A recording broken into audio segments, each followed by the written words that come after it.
Good morning students. आज हम लोग थर्ड चैप्टर पढ़ रहे हैं, तत्वों का वर्गीकरण एवं आवर्तिता। गुणों में आवर्तिता है। तो प्रश्न उठता है कि तत्वों का वर्गीकरण करने की क्या आवश्यकता है। तत्वों का जो वर्गीकरण है, क्लासिफिकेशन है, इसके लिए क्या आवश्यकता है। तो ये इसके महत्व को थोड़ा सा आप जान लें, इसलिए यह आवश्यकता है कि यदि सपोज करिए कि कोई दुकानदार वगैरह है और वो सामान लाता है बेचने के लिए और उसे एक ही जगह डंप कर दे, एक ही जगह रख दे, तो उसे ढूंढने में बहुत परेशानी होती है। तो दुकानदार क्या करता है कि उसको व्यवस्थित कर लेता है, रैक में लगा देता है। कहीं नमकीन का बिस्किट रहता है, कहीं मीठे का वाला बिस्किट का बना देता है, एक तरफ चॉकलेट का रहता है, एक तरफ टॉफी का रहता है। तो दुकानदार को भी सुविधा होता है और ग्राहक को भी सुविधा होता है जल्दी करने में, है ना। तो इसलिए तत्वों का वर्गीकरण किया गया है। वर्गीकरण से धातु किधर होना चाहिए, अधातु किधर होनी चाहिए, इसका विभाजन किस तरह से होना चाहिए, तो सभी वैज्ञानिक अपने अपने ढंग से व्यक्त किया, बनाया, वर्गीकरण किया। तो डोवेनाइलर का ट्रिक है जो 1817 में दिया था, जर्मन साइंटिस्ट था डोवेनाइलर। इन्होंने क्या किया, तीन तीन तत्वों का समूह बनाया, जिसे त्रिक नियम कहा जाता है। तीन तीन तत्वों के समूह बनाकर त्रिक नियम बनाया। तो इसमें क्या होता है कि समान गुण वाले तत्वों को यदि क्रम में रखते हैं तो बीच वाले के जो परमाणु द्रव्यमान होता है, बीच वाले के जो परमाणु द्रव्यमान होता है, अन्य दो तत्वों के परमाणु द्रव्यमान का औसत होता है। तो बहुत दिनों तक तो ये मानता चले, लेकिन सभी तत्वों को, समस्त जितने भी ज्ञात तत्व थे, उन्हें तीन तीन तत्वों में वर्गीकृत करना संभव नहीं था। इसीलिए यह जो ट्रिक था वह अमान्य कर दिया गया। ठीक है। अब है ना,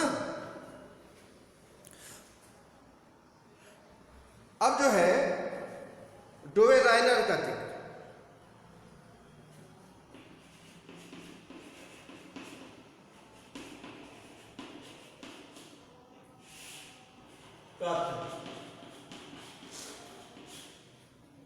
जैसे इन्होंने जो ट्रिक जो बनाया था वह लिथियम, सोडियम और पोटेशियम।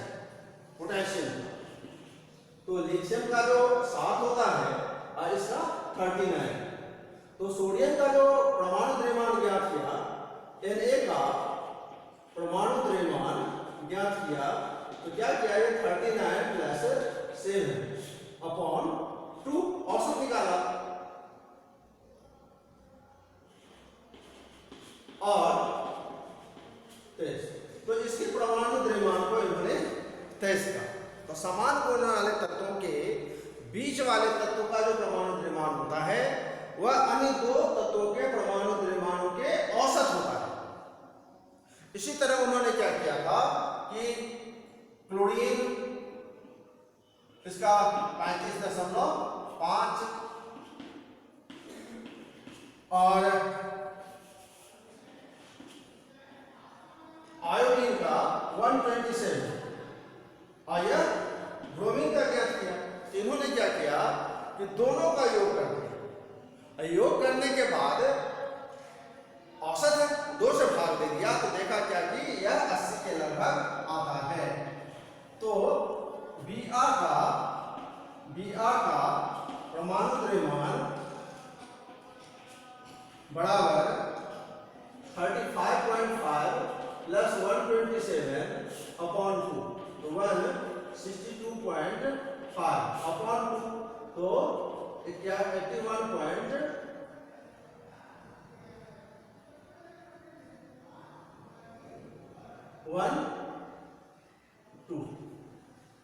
है ना, 81.25। 230। तो यह जो औसत आया है तो यहाँ पर इसका 80 निकाल। तो लेकिन क्या है कि बहुत सारे तत्व ज्ञात हो चुके थे, उनको त्रिक बना करके वर्गीकृत करना आसान काम नहीं था, ऐसे लिए यह अमान्य हो गया। अगला है क्या, न्यूलैंड का अष्टक नियम। न्यूलैंड का अष्टक नियम, न्यूलैंड का अष्टक का नियम कह रहा है कि यदि तत्वों को उनके बढ़ते हुए परमाणु भार के क्रम में रखा जाए तो पहला और 8वें तत्व का जो द्रव्यमान होता है वह समान होता है। इसे कहा गया न्यूलैंड का अष्टक नियम। 1865 में इसका इन्होंने दिया न्यूलैंड का अष्टक नियम। अष्टक नियम, अष्टक मीन्स 8, अष्टक नियम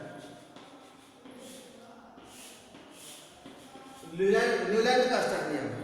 इनके अनुसार जब तत्वों को उनके बढ़ते हुए परमाणु भार के क्रम में रखा जाए तो पहले और 8वें तत्व के गुण जो होते हैं वह समान होते हैं। जिस तरह से संगीत में 7 स्वर होते हैं तो 8वां स्वर फिर वही आ जाता है, इसी तरह इनको बढ़ते हुए परमाणु भार के क्रम में रखा।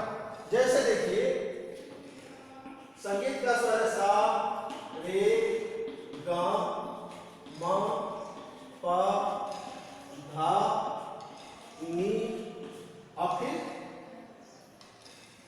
कहाँ आ जाएंगे, यहाँ सा पर आ जाएंगे। तो पहला 8वां तत्व जो हो जाएगा उसके गुण क्या हो जाएंगे, समान हो जाएंगे। तो lithium, beryllium, boron, carbon, nitrogen, oxygen और फ्लोरीन और सोडियम, फिर मैग्नीशियम, है ना। तो क्या देखते हैं, तो aluminium, silicon, phosphorus, sulphur, chlorine, फिर पोटेशियम और कैल्शियम। तो जिस तरह संगीत में 7 स्वर होते हैं, सा, रे, गा, मा, पा, धा, नी, पुनः आ जाते हैं सा पर आ जाते हैं। तो पहले और 8वें तत्व के गुण जो होंगे वह समान होंगे, पहले और 8वें तत्व के गुण होंगे वह समान होंगे। कहने का मतलब है कि लिथियम सोडियम के समान हो जाएगा और सोडियम पोटेशियम के समान हो जाएगा। इसी तरह बेरिलियम मैग्नीशियम के समान हो जाएगा और मैग्नीशियम कैल्शियम के समान हो जाएगा। तो कहने का अर्थ है कि यह बहुत दिनों तक ये मान्यता तो रही, लेकिन इसी तरह यह समस्या हुई कि बहुत सारे तत्व हो गए थे, तो इन्हें जो इस तरह से वर्गीकृत करना आसान नहीं था। इसके बाद इन्होंने एक वैज्ञानिक आया, लोथर मेयर व्यवस्था। लोथर मेयर व्यवस्था, इन्होंने तत्वों के भौतिक गुणों का अध्ययन किया तो पाया क्या कि तत्वों के जो परमाणु आयतन है, परमाणु का आकार है और परमाणु द्रव्यमान में एक संबंध होता है। इन्होंने क्या बताया कि तत्वों के परमाणु आयतन तथा परमाणु द्रव्यमान में एक संबंध होता है। इन दोनों के बीच उन्होंने क्या किया कि ग्राफ खींचा, तो देखा क्या कि प्राप्त होने वाले वक्र में, कर्व में समान गुण वाले तत्व समान स्थान रखते हैं। समान गुण वाले, समान प्रॉपर्टीज वाले तत्व जो हैं वह क्या रखते हैं, समान स्थान रखते हैं। जैसे सबसे प्रबल विद्युत धर्मी क्षार धातु है, लिथियम है, सोडियम है, पोटेशियम है, रुबिडियम है और सीजियम है। यह वक्र के शिखर पर आया, वक्र के शिखर पर, कर्व के जो है वह शिखर पर स्थान पाता है। इसी तरह सबसे कम धन विद्युतीय तत्व है, बेरिलियम है, मैग्नीशियम है, कैल्शियम है, स्ट्रांशियम है, बेरियम है। यह वक्र के ढाल पर स्थान पाता है, ठीक है। और सबसे प्रबल ऋण विद्युतीय तत्व जैसे फ्लोरीन है, क्लोरीन है, ब्रोमीन है, आयोडीन है, वक्र के आरोही स्थान में स्थान ग्रहण करती है। तो यह लोथर मेयर व्यवस्था कहलाता है।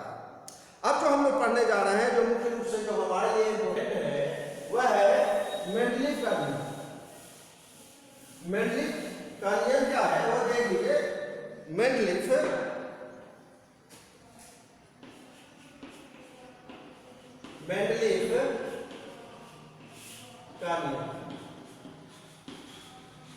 मेंडलीफ का नियम।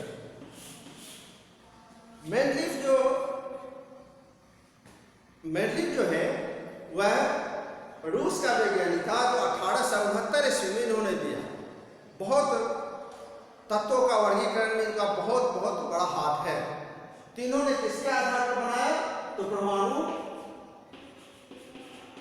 द्रव्यमान के आधार पर, परमाणु द्रव्यमान के आधार पर इन्होंने एक आवर्त सारणी बनाया।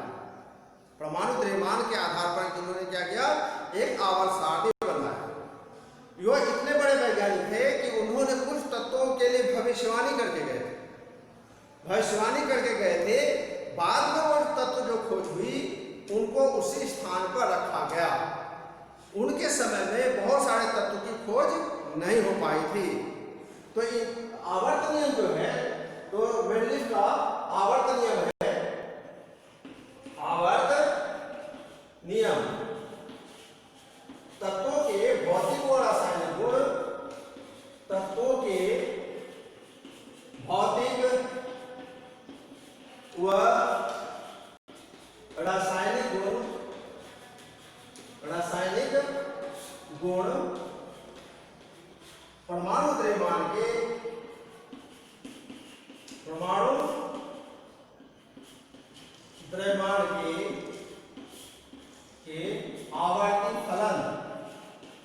आवर्ती फलन होते हैं। तो किसके आधार पर बनाया था? परमाणु द्रव्यमान के आधार पर बनाया था। उन्होंने दिया था तत्वों के भौतिक और रासायनिक गुण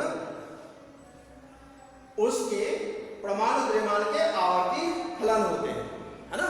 तो तत्वों के भौतिक और रासायनिक गुण उनके परमाणु द्रव्यमान के आवर्ती फलन होते हैं। अब एक नया शब्द है आवर्ती फलन। आवर्त से मतलब ये जान लीजिए कि आवर्त से मतलब होता है क्या कि एक समय अंतराल के बाद वही चीज घटना घटती है तो वह एक आवर्त हो जाता है। जैसे सपोज कि आज शनिवार है, सैटरडे है, तो सैटरडे कब आएगा? 8वें दिन आएगा। तो हम कह सकते हैं कि यह जो आवर्त है वह 7 दिनों का है, 8वें दिन में आ जाता है। तो आवर्त बड़ा भी हो सकता है और छोटा भी हो सकता है। जैसे आज 13 अक्टूबर है, तो 13 अक्टूबर कब आएगा? तो 365 दिन के बाद आएगा। तो हम कह सकते हैं ये 365 दिन का जो एक आवर्त हो गया, एक साल के लिए आवर्त हो गया। तो क्या होता है? एक निश्चित समय अंतराल पर वह दर्शाता है। तो मेंडलीफ अपना एक आवर्त सारणी बनाया जिसे मेंडलीफ की आवर्त सारणी कहते हैं। अब देखिए मेंडलीफ की आवर्त सारणी हम लोग जो पढ़ते हैं,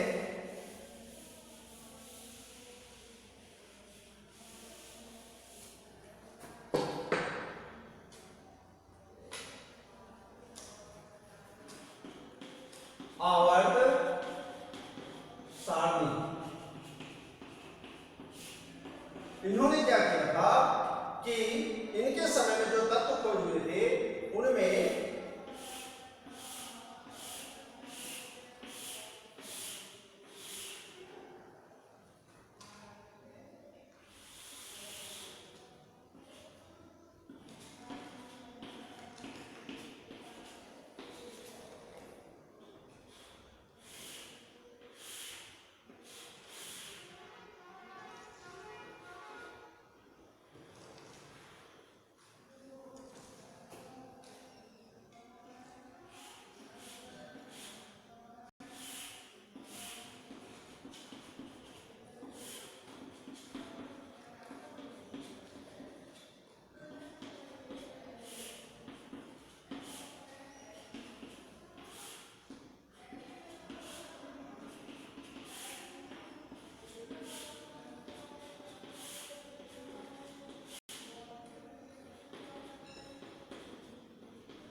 देखिए, मेंडलिव की जो आवर्त सारणी था उस समय कुछ तत्वों की खोज हुई थी।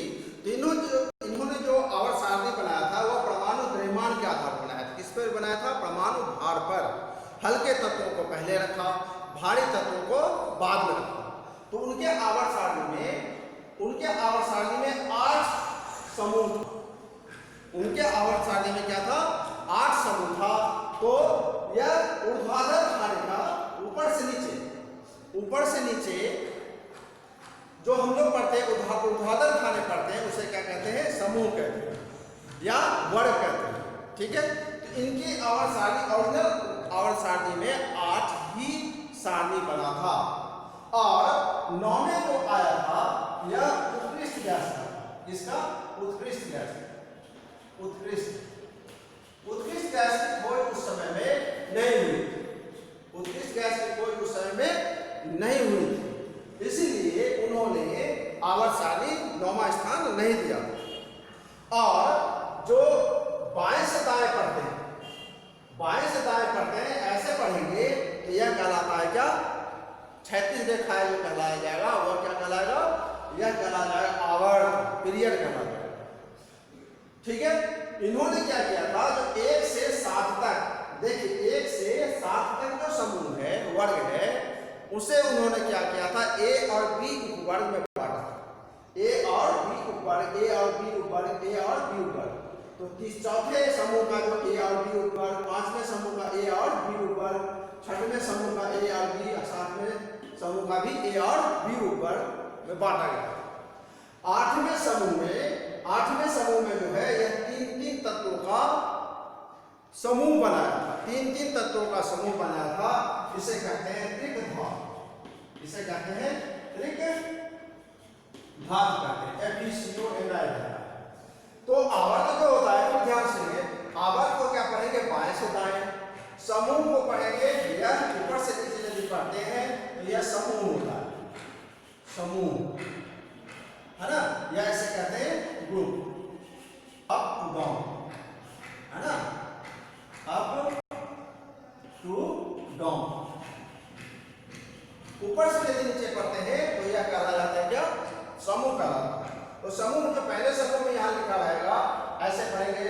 हाइड्रोजन है, लिथियम है, सोडियम है, पोटेशियम है, रुबिडियम है, सीजियम है और टाइनसियम।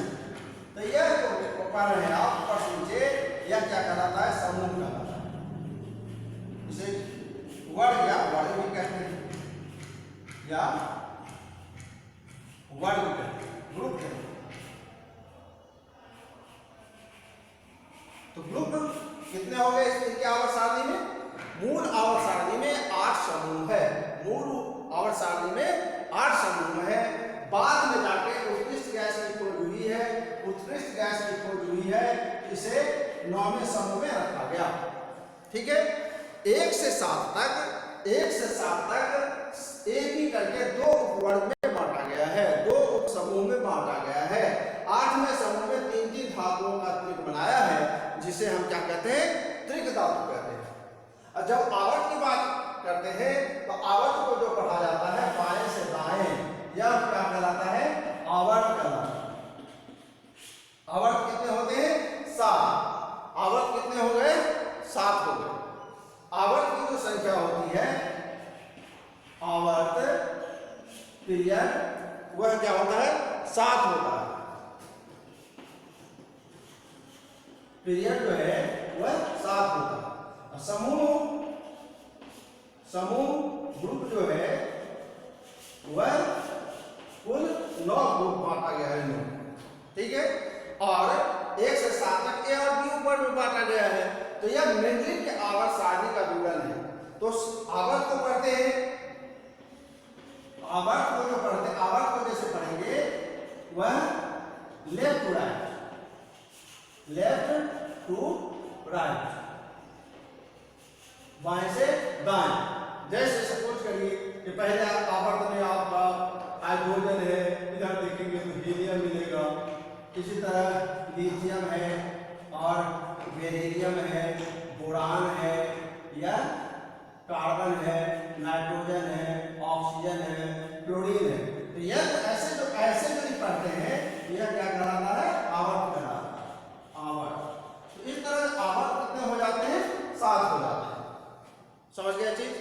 तो यह मेंडलिव के आवर्त नियम है। तो मेंडलिव के आवर्त नियम में क्या हो गया, तत्वों के भौतिक और रासायनिक गुण उनके परमाणु द्रव्यमान एटॉमिक मास के आवर्ती फलन होते हैं। तो इनमें कितने समूह हो गए, समूह। तो मूल आवर्त सारणी में 8 समूह है और उत्कृष्ट गैस के खोज होने के बाद 9वें समूह में रखा गया। और 1 से 7 तक क्या देखते हैं, 1 से 7 तक इसे ए और बी को वर्ग में रखा गया। 8वें समूह में 3 धातुओं का त्रिक बनाया गया। तो समूह को क्या पढ़ते हैं, ऊपर से नीचे। समूह को कैसे पढ़ेंगे, अप टू डाउन, ऊर्ध्वाधर खाने बना है। ऊपर से नीचे जो पढ़ेंगे, अप टू डाउन पढ़ेंगे, ये ग्रुप हो जाए जैसे hydrogen, lithium, sodium, potassium, rubidium, caesium, potassium. ये आप अपने बुक में देखेंगे तो आपको पता चलेगा। आवर्त जो होता है उसे पढ़ते हैं लेफ्ट टू राइट, है ना। जैसे हाइड्रोजन, पहले आवर्त में हाइड्रोजन और हीलियम, दूसरे में lithium, beryllium, boron, carbon, nitrogen, oxygen, fluorine है। ठीक है। अब ये आपके क्या हो गए, आवर्तों का विवरण हो गया। ठीक है। अब देखिए इसमें 8वें समूह में आवर्त के बारे में हम पढ़ते हैं। यहां देखिए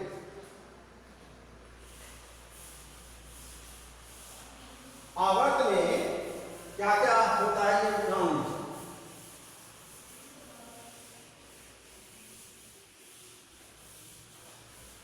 आवर्त कितने आवर्त बताए थे, 7 आवर्त बताए थे। आवर्त कितने होते हैं, 7 आवर्त। ठीक है। तो आवर्त संख्या और तत्वों की संख्या। आवर्त को कैसे पढ़ा जाता है, बाएं से दाएं। आवर्त को बाएं से दाएं। तो पहले आवर्त में 2 तत्व हैं, इसे कहते हैं अति लघु आवर्त, लघु आवर्त। ठीक है। दूसरे आवर्त में 8 तत्व है, इसे पढ़ते हैं लघु आवर्त, लघु आवर्त। तीसरे में भी 8 तत्व है, इसे भी लघु आवर्त पढ़ते हैं। चौथे में 18 तत्व है, तत्वों की संख्या 18, इसे दीर्घ आवर्त पढ़ते हैं, दीर्घ आवर्त पढ़ते हैं। 5वें में भी 18 तत्व है, इसे भी दीर्घ आवर्त पढ़ते हैं, दीर्घ आवर्त पढ़ते हैं। 6वें में 32 तत्व है, इसे कहते हैं अति दीर्घ आवर्त, अति दीर्घ आवर्त। और 7वें में 19 तत्व है या अपूर्ण, है ना, यह कंप्लीट नहीं। समझिए चीज। तो पहले आवर्त में आप देखेंगे हाइड्रोजन और लिथियम, हाइड्रोजन और हीलियम है, 2 ही तत्व रहता है। दूसरे में 8 बाएं से दाएं पढ़ेंगे। कैसे पढ़ेंगे, लेफ्ट टू राइट, है ना, बाएं से दाएं। तो गिनती करेंगे तो 8 तत्व होता है। चौथे में और 5वें में 18 तत्व होते हैं। 6वें में जो होता है वह 32 तत्व होता है। 7वें में 19 तत्व है। यह क्या है, आपके अपूर्ण आवर्त है, पूरे कंप्लीट आवर्त नहीं है। ठीक है। अब यहां देखिए कि जो 6वें आवर्त में है वह उसमें कुल 32 तत्व है। कितने तत्व हैं, 32 तत्व है। इसमें 6वें आवर्त में क्या दिया है कि यहां पर आपका लेंथेनाइड श्रेणी आता है। परमाणु क्रमांक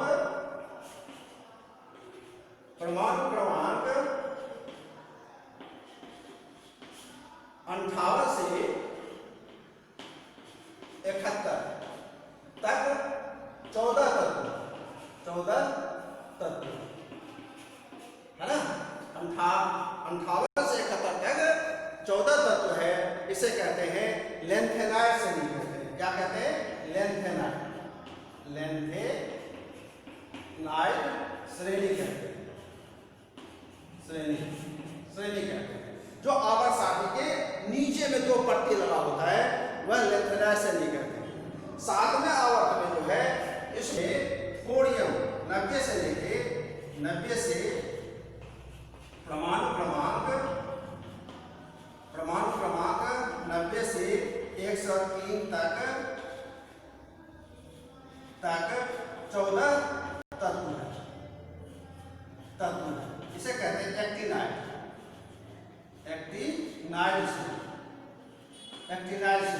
यह भी आपको नीचे में है। ठीक है बच्चों, तो इस तरह से आप आवर्सानी मैंडेलिव के आवर्सानी के बारे में आप पढ़ोगे जब बुक सामने में रखोगे। ठीक है, अब नेक्स्ट डे हम लोग आधुनिक आवर्सानी पढ़ेंगे। ठीक।